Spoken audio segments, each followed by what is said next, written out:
Welcome to Storytime with the Responsible Homegirl. I am Kiani, the Responsible Homegirl, and in 2019, when I blew through my $7,000 refund check and was facing eviction, reading personal finance books was one of the things that changed my entire life. The first book that we are starting off with is The Psychology of Money. Make sure you subscribe to the Responsible Homegirl YouTube channel so you can know when the next video drops, and you can use my channel as a resource to grow in financial literacy. Let's get into The Psychology of Money. The Psychology of Money, Timeless Lessons on Wealth, Greed, and Happiness by Morgan Housel. Introduction: The greatest show on earth. I spent my college years working as a valet at a nice hotel in Los Angeles. One frequent guest was a technology executive. He was a genius, having designed and patented a key component in Wi-Fi routers in his 20s. He had started and sold several companies. He was wildly successful. Okay. He also had a relationship with money I describe as a mix of insecurity and childish stupidity. He carried a stack of $100 bills several inches thick. He showed it to everyone who wanted to see it and many who didn't.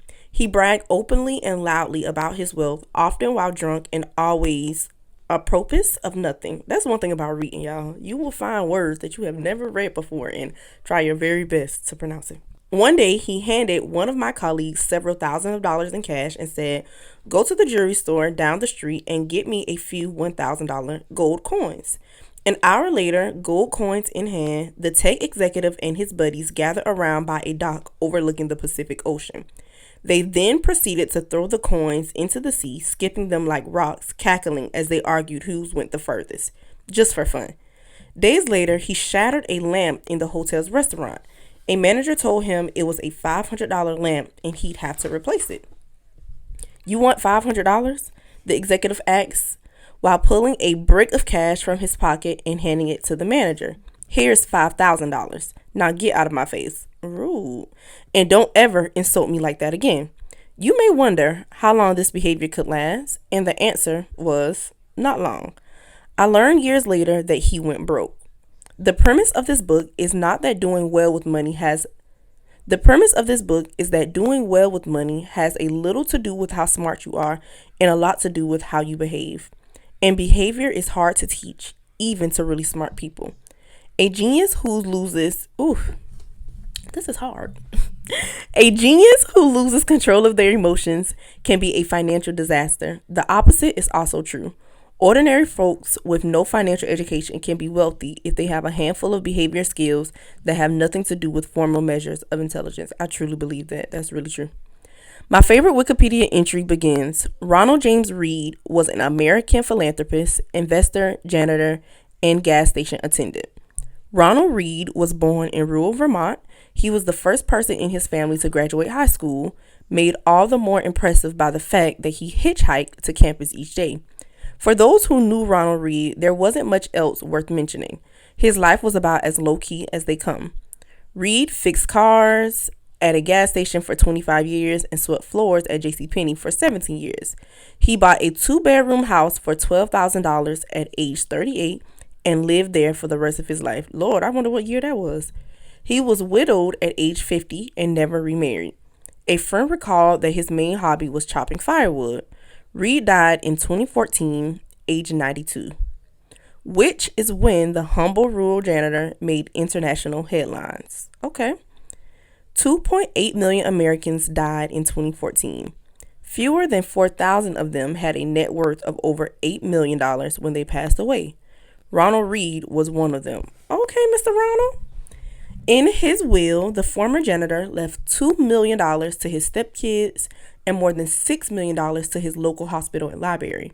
Those who knew Reed were baffled. Where did he get all of this money? It turned out there was no secret. There was no lottery win and no inheritance. Reed saved what little he could and invested in blue chip stocks. See, that's why I always say it's not about what you make, it's about what you keep. Back to the story. Then he waited for decades on end as tiny savings compounded into more than $8 million. That compound interest will work for you every time. Remember I said in the old video, compound interest is like exponents. It's not like multiplication. That's it from janitor to philanthropist. A few months before Ronald Reed died, another man named Richard was in the news. Richard Fuscone was everything Ronald Reed was not. A Harvard-educated Merrill Lynch executive with an MBA, Fuscone had a successful career in finance that he retired in his 40s to become a philanthropist. Former Merrill CEO David Kosmosky praised Fuscone's business-savvy leadership skills, sound judgment, and personal integrity. Crain's Business magazine once included him in a 40 under 40 list of successful business people. But then, like the gold coin skipping tech executive, everything fell apart. In the mid-2000s, Fuscone borrowed heavily to expand an 18,000 square foot home in Greenwich, Connecticut that had 11 bathrooms, 2 elevators, 2 pools, 7 garages, and cost more than $90,000 a month to maintain. My God.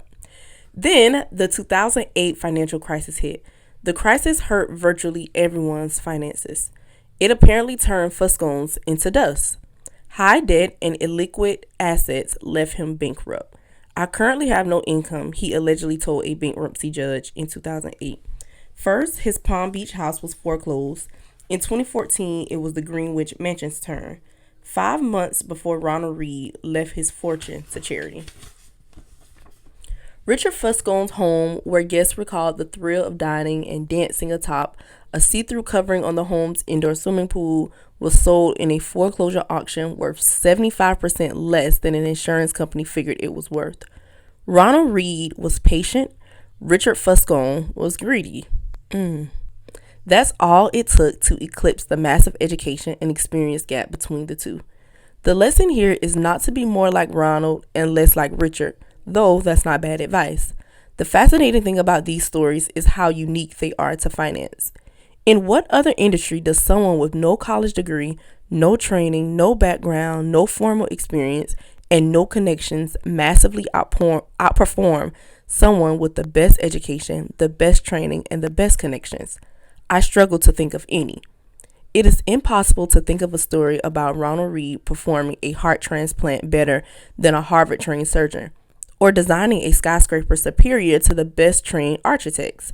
There will never be a story of a janitor outperforming the world's top nuclear engineers. But these stories do happen in investing. The fact that Ronald Reed can coexist with Richard Fuscone has 2 explanations. 1, financial outcomes are driven by luck, independent of intelligence and effort.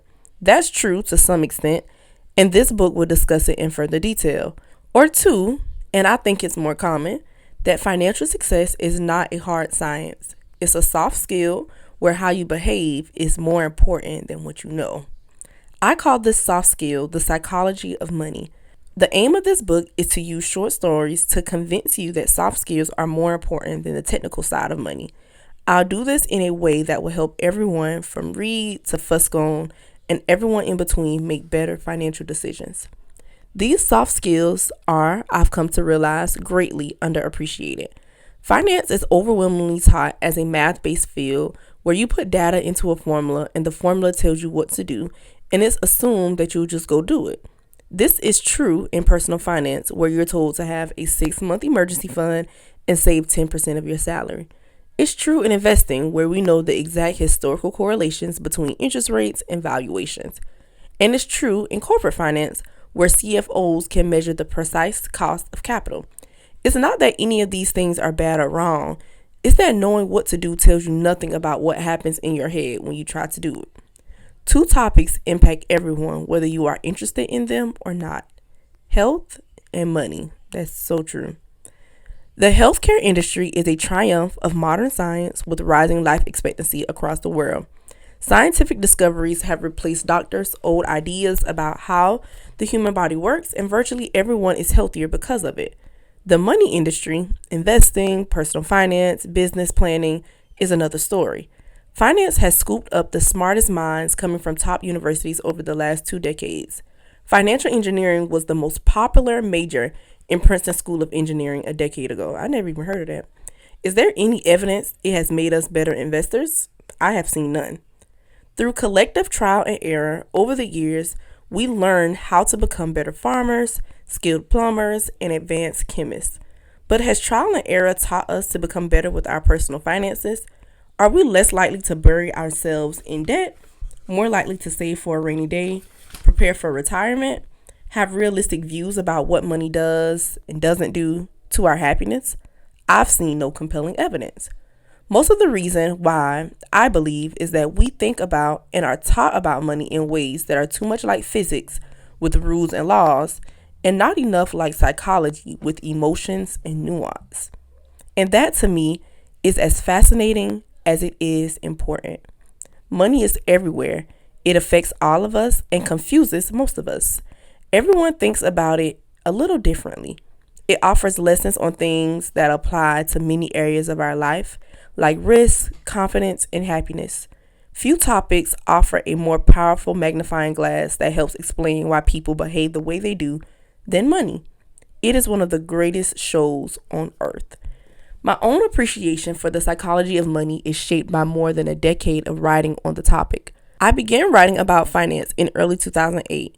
It was the dawn of a financial crisis and the worst recession in 80 years. To write about what was happening, I wanted to figure out what was happening. But the first thing I learned after the financial crisis was that no one could accurately explain what happened or why it happened, let alone what should be done about it. For every good explanation, there was an equally convincing rebuttal. Engineers can determine the cause of a bridge collapse because there's an agreement that if a certain amount of force is applied to a certain area, that area will break. Physics isn't controversial. It's guided by laws. Finance is different. It's guided by people's behaviors. And how I behave might make sense to me, but look crazy to you. The more I studied and wrote about the financial crisis, the more I realized that you could understand it better through the lenses of psychology and history, not finance. To grasp why people bury themselves in debt, you don't need to study interest rates. You need to study the history of greed, insecurity, and optimism. To get why investors sell out at the bottom of a bear market, you don't need to study the math of expected future returns. You need to think about the agony of looking at your family and wondering if your investments are imperiling their future. I love Voltaire's observation that history never repeats itself. Man always does. It applies so well to how we behave with money.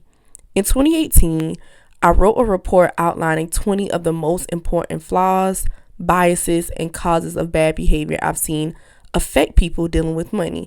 It was called The Psychology of Money, and over 1 million people have read it.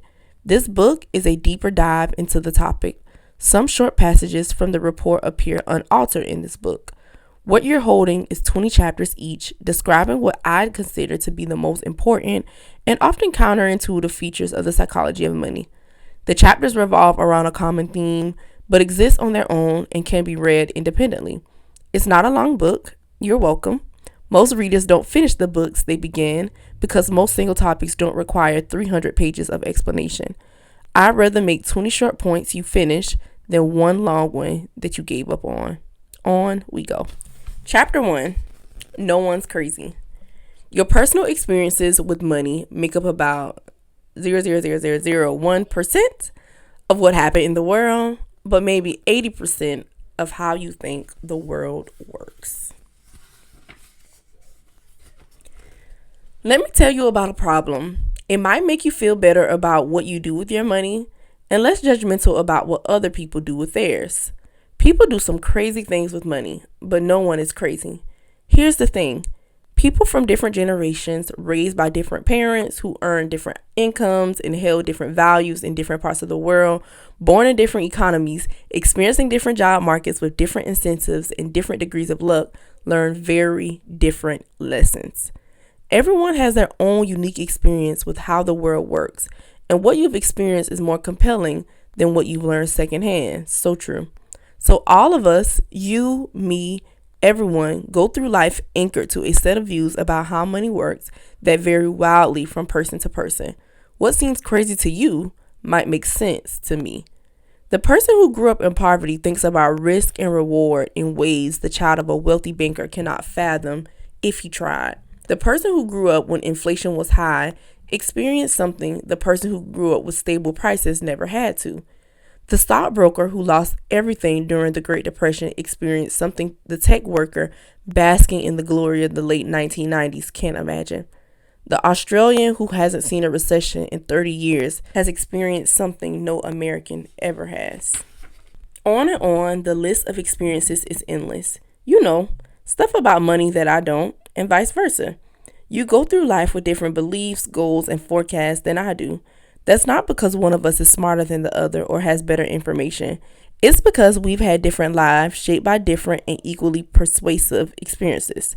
Your personal experience with money make up about 0.0000001% of what happened in the world, but maybe 80% of how you think the world works. So equally smart people can disagree about how and why recessions happen, how you should invest your money and what you should prioritize, how much risk you should take, and so on. In his book on 1930s America, Frederick Lewis Allen wrote that the Great Depression marked millions of Americans inwardly for the rest of their lives. But there was a range of experiences. 25 years later, as he was running for president, John F. Kennedy was asked by a reporter what he remembered from the Depression. He remarked, "I have no first knowledge of the Depression. My family had one of the great fortunes of the world, and it was worth more than ever then. We had bigger houses, more servants, we traveled more. About the only thing that I saw directly was when my father hired some extra gardeners just to give them a job so they could eat. I really did not learn about the Depression until I read about it at Harvard." Wow. This was a major point in the 1960 election. How, people thought, could someone with no understanding of the biggest economic story of the last generation be put in charge of the economy? It was, in many ways, overcome only by JFK's experience in World War II. That was the other most widespread emotional experience of the previous generation, and something his primary opponent, Hubert Humphrey, didn't have. The challenge for us is that no amount of studying or open-mindedness can genuinely recreate the power of fear and uncertainty. I can read about what it was like to lose everything during the Great Depression, but I don't have the emotional scars of those who actually experienced it. And the person who lived through it can't fathom why someone like me could come across as complacent about things like owning stocks. We see the world through a different lens.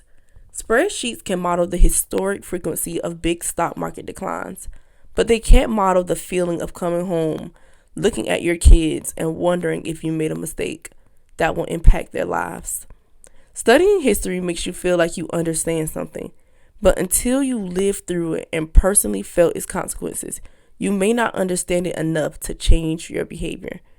We all think we know how the world works, but we've all only experienced a tiny sliver of it.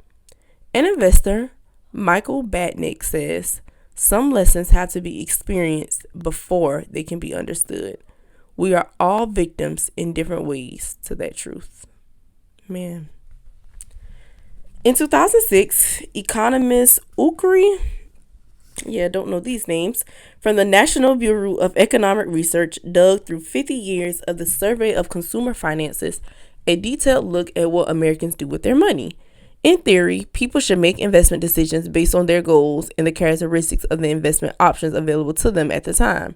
But that's not what people do. The economists found that people's lifetime investment decisions are heavily anchored to the experiences those investors had in their own generation, especially experiences early in their adult life.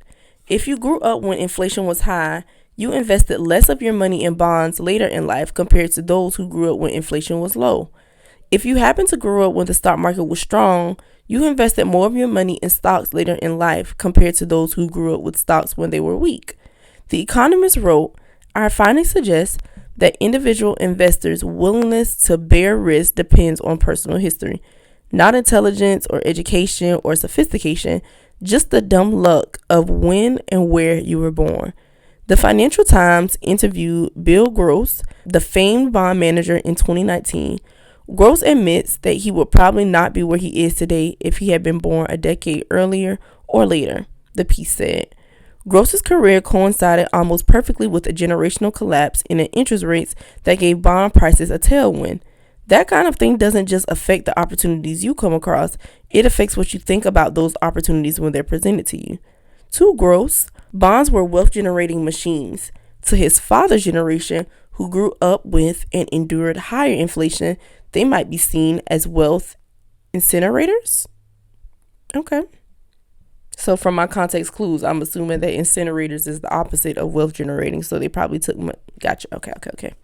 The difference in how people have experienced money are not small, even among those you might think are pretty similar. Take stocks. If you were born in 1970, the S&P 500 increased almost tenfold, adjusting for inflation during your teens and 20s. That's an amazing return. If you were born in 1950, the market went literally nowhere in your teens and 20s, adjusted for inflation.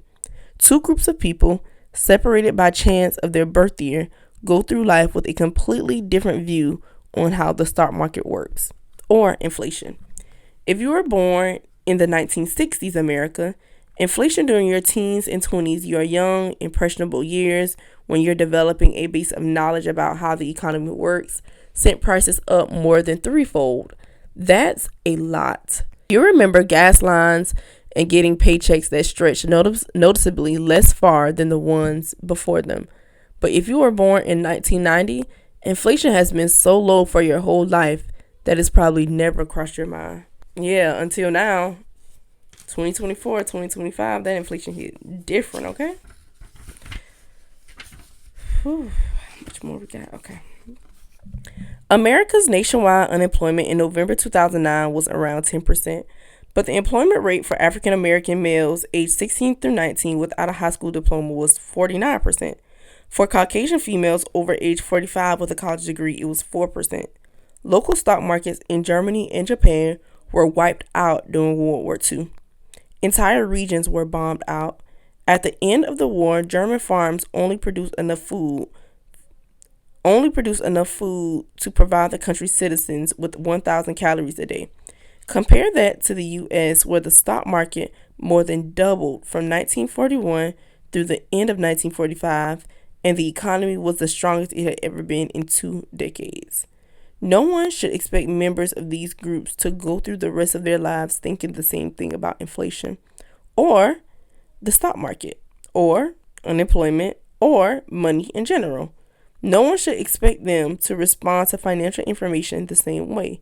No one should assume they are influenced by the same incentives. No one should expect them to trust the same sources of advice.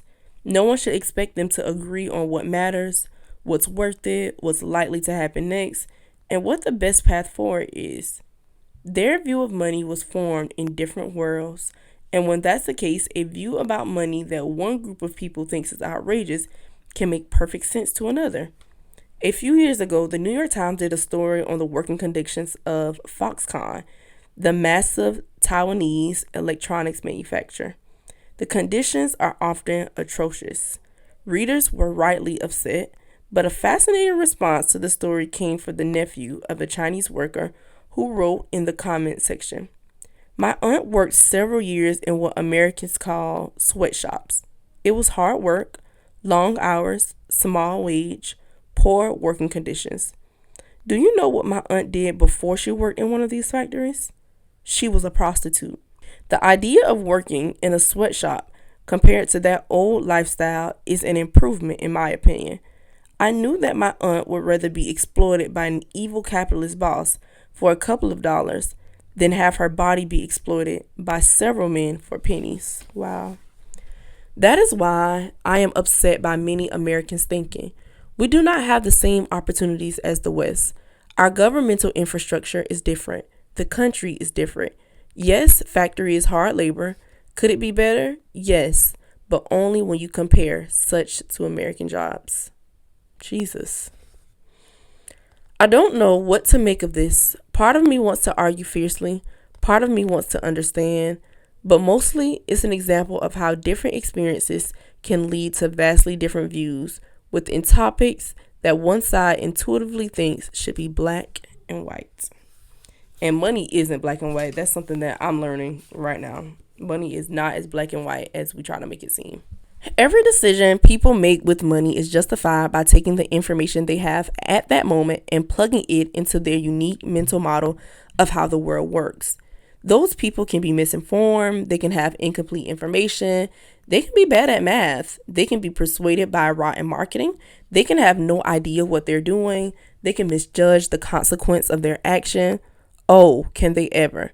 but every financial decision a person makes sense to them in that moment and checks the boxes they need to check.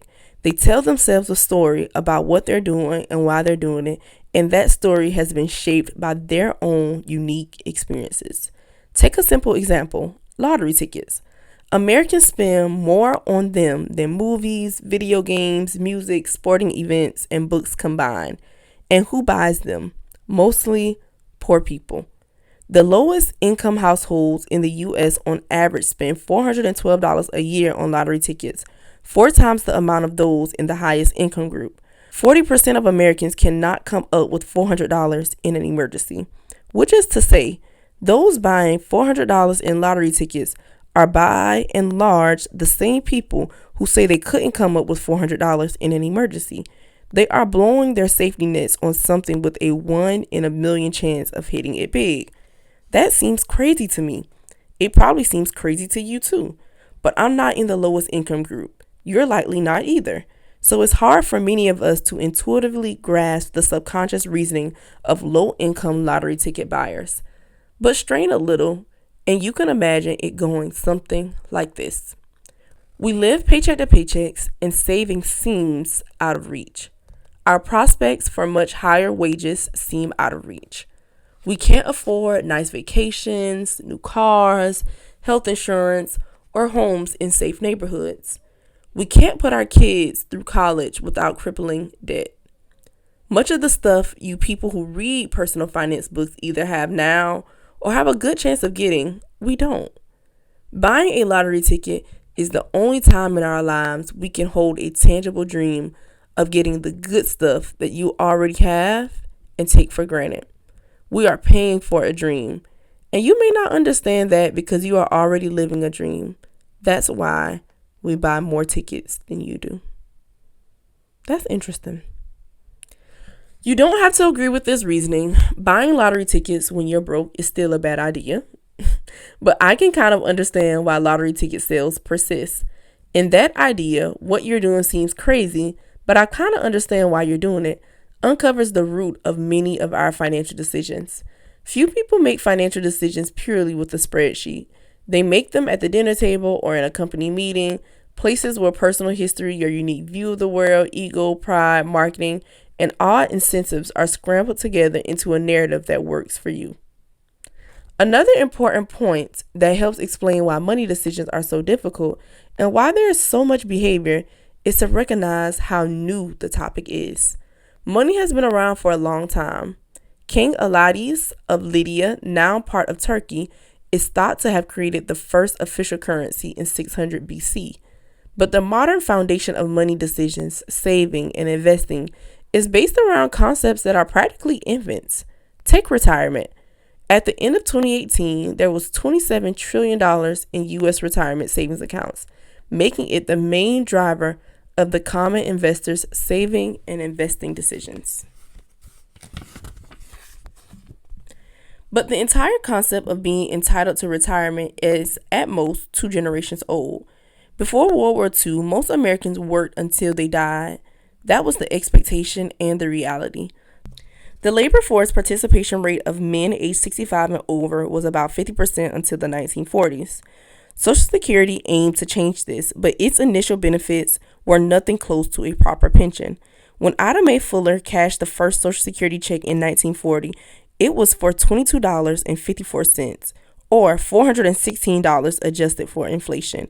It was not until the 80s that the average Social Security check for retirees exceeded $1,000 a month adjusted for inflation. More than a quarter of Americans over age 65 were classified by the Census Bureau as living in poverty until the late 60s. There is a widespread belief along the lines of everyone used to have private pensions, but that is wildly exaggerated. The Employee Benefit Research Institute explains only a quarter of those aged 65 or older had pension income in 1975. Among that lucky minority, only 15% of household income came from a pension. The New York Times wrote in 1955 about the growing desire but continued inability to retire.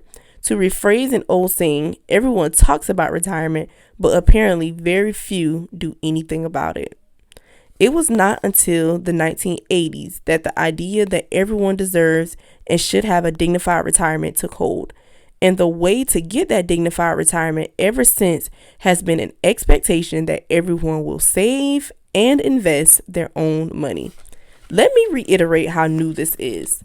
The 401k, the backbone savings vehicle of American retirement, did not exist until 1978. Wow, that is not that long ago.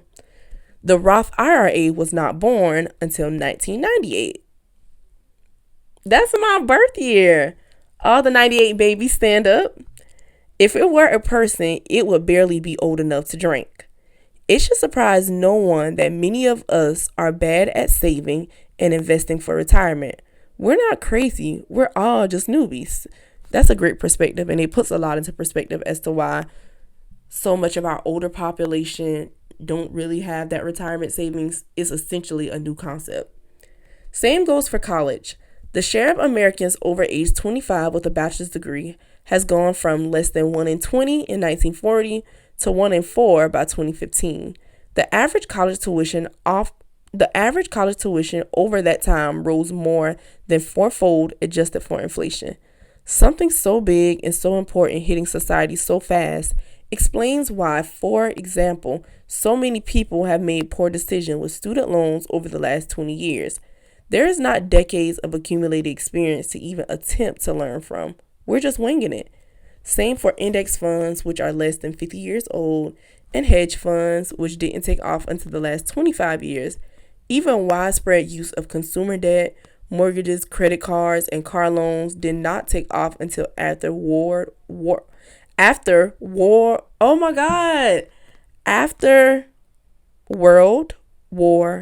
II, when the GI Bill made it easier for millions of Americans to borrow.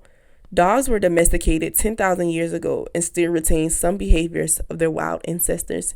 Yet here we are, with between 20 and 50 years of experience in the modern financial system, hoping to be perfectly acclimated.